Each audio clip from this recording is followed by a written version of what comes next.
The slap echoed across Dust Creek like a gunshot, sharp enough to stop Cole McKenzie in his tracks. The desert sun burned through the dusty window of Blackwood's general store, and Cole saw it happen clear as day. A man's hand struck a young woman across the face with the same ease a rancher swatted a fly. Her head jerked to the side, but she did not cry. She simply straightened her shoulders, held her chin high, and met cruelty with a silence that carried more dignity than most men ever earned. Cole's weathered fingers slid toward the handle of his Colt 45 before he even realized he was moving. 5 years of hunting dangerous men had taught him to mind his own business, but something about the girl's calm strength felt familiar in a way that twisted painfully in his chest. It reminded him of someone he had already failed, someone he could never save now. Their eyes met through the glass. Her dark gaze held pride, pain, and 3 long years of suffering buried deep beneath quiet courage. In that single moment, Cole understood that walking away was no longer an option. Whether he wanted it or not, his trail had just crossed hers, and nothing would ever be the same. Cole McKenzie had not believed in second chances for a long time.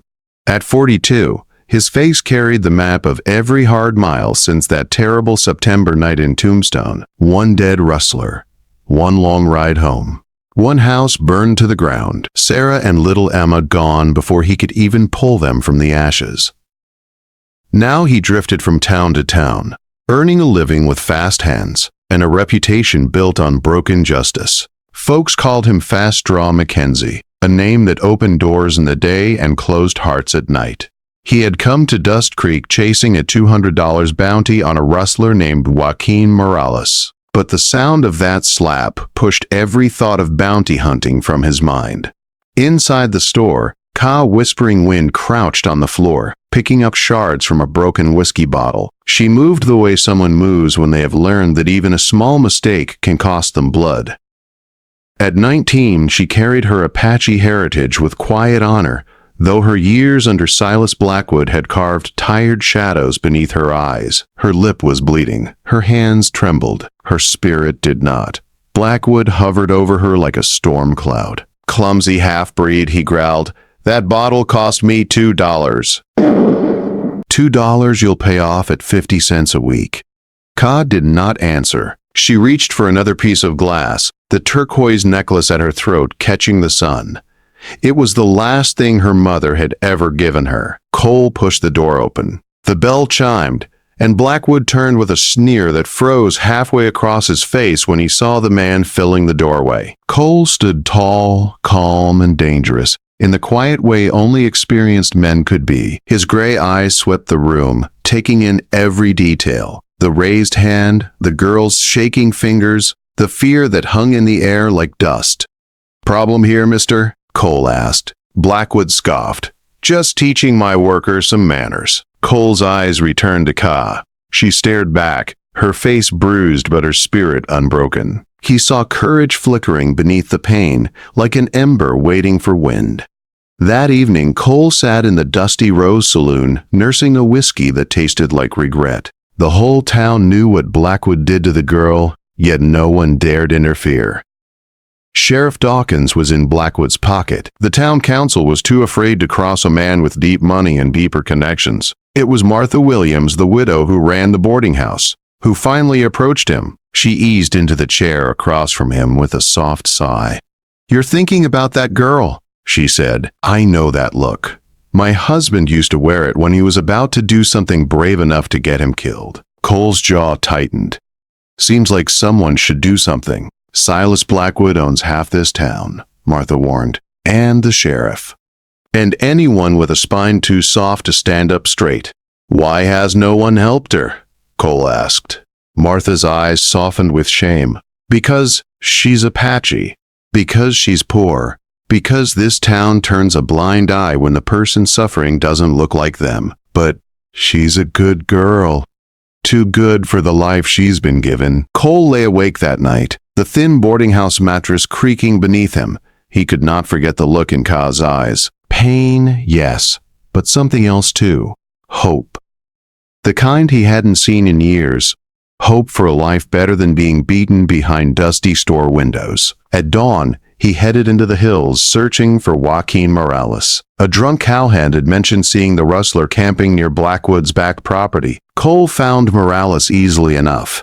But what he found behind the store owner's land chilled him deeper than the night wind. Blackwood wasn't just cruel.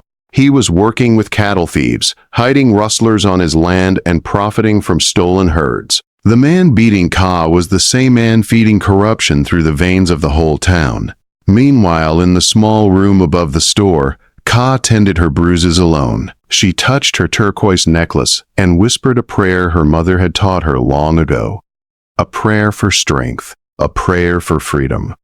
Then she looked out the window and saw Cole McKenzie walking toward town with the steady stride of a man who had finally made his choice. And whatever choice he had made was about to change both of their lives. High noon burned bright over Dust Creek when Cole McKenzie stepped into Blackwood's store for the second time, but this time he did not come as a customer. He came with purpose. He came with a rustler tied over his horse. Proof that he had finished the job he came to town for, and he came ready to finish something else that had been building from the moment he saw Ka Whispering Wind take a beating she didn't deserve. Ka stood behind the counter, stocking shelves with careful, practiced movements. Her hands trembled, but her face stayed calm as she watched Cole walk in. She had seen men like Blackwood all her life. She had never seen a man like Cole.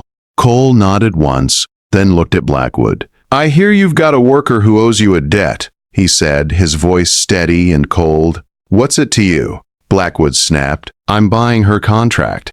Name your price." Ka froze. The entire store seemed to freeze with her. Blackwood puffed out his chest, trying to look bigger than he felt. "She ain't for sale." Cole took one slow step forward.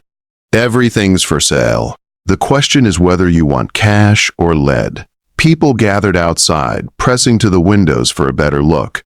Dust Creek had a way of ignoring injustice, but it never ignored a good fight. $300, Blackwood said loudly, "and damages for disrupting my business."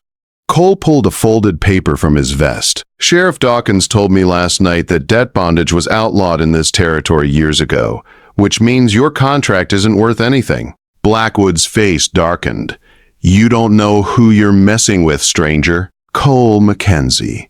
The name dropped into the room like a stone into a still pond. A few onlookers backed away from the window. Everyone in the territory knew that name.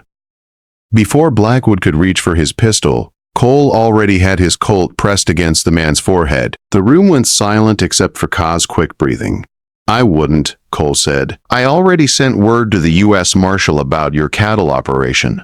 You make one wrong move, and they won't need a trial." Then Ka stepped forward. She moved with the smooth grace of wind over stone. She carried a thin-bladed Apache knife in her hand, the kind a woman kept hidden until she had no choice left. "I don't need anyone to buy my freedom," she said. "I was never his property." Blackwood stepped back, fear flickering in his eyes.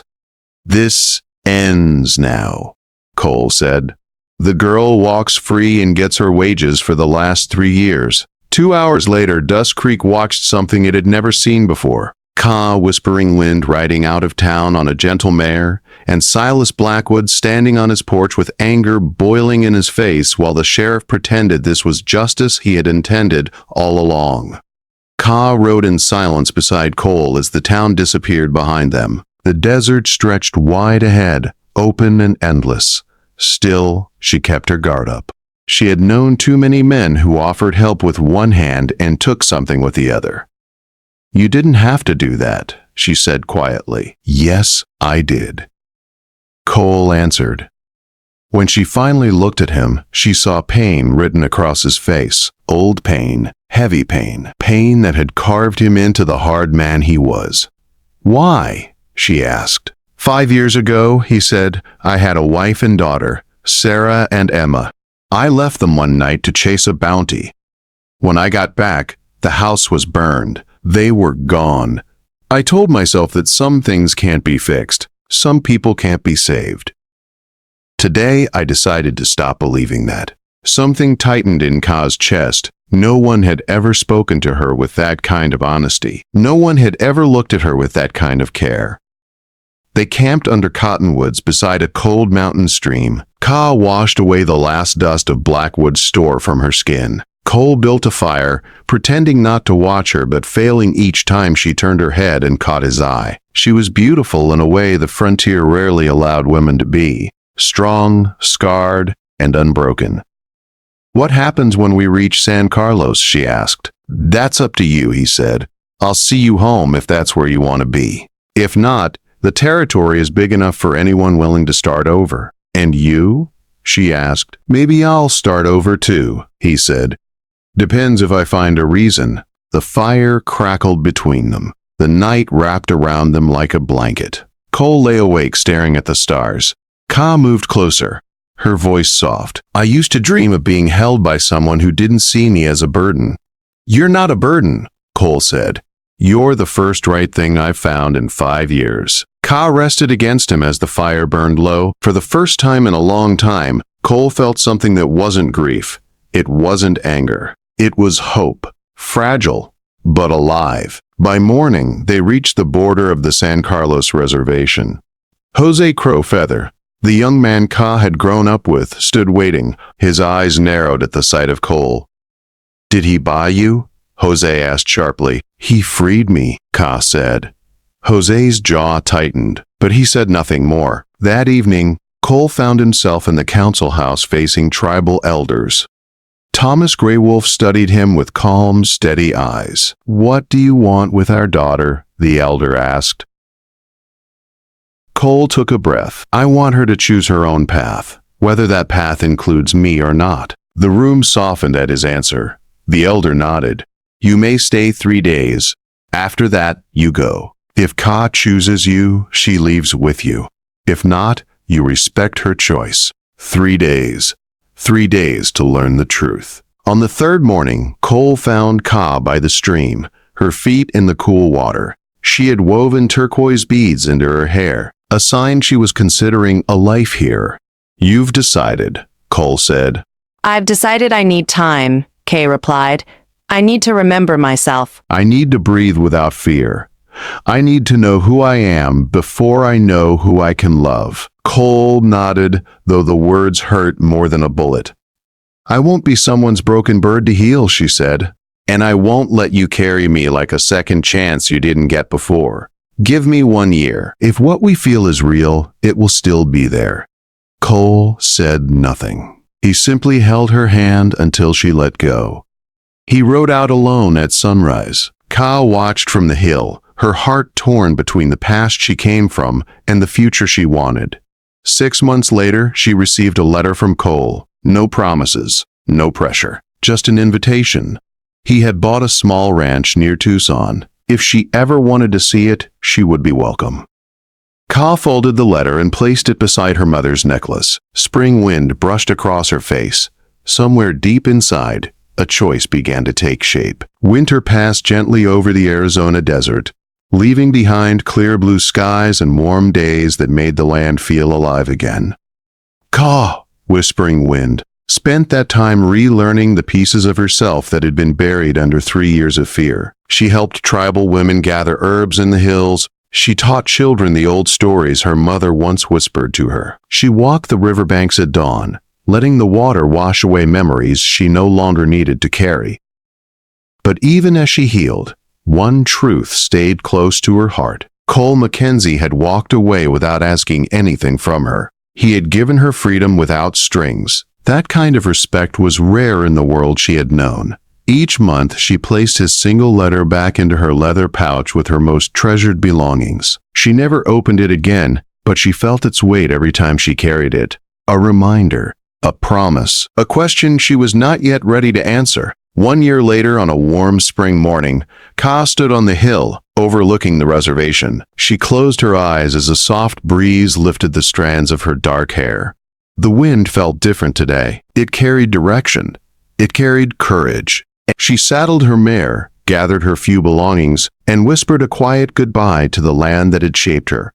It was time. The ride to Tucson took days, but Ka felt lighter with each mile. The farther she rode, the more she remembered the man who had stood between her and danger without asking for anything in return. A man who had carried grief but still chose to protect someone else. A man who gave her the space she needed, even when it cost him. Just past sundown on the 6th day, she reached a small valley where the fading light painted the world in shades of gold and soft blue. Below her, nestled against the foothills, stood a modest ranch with a wooden corral and a house that looked new but worn in all the right places.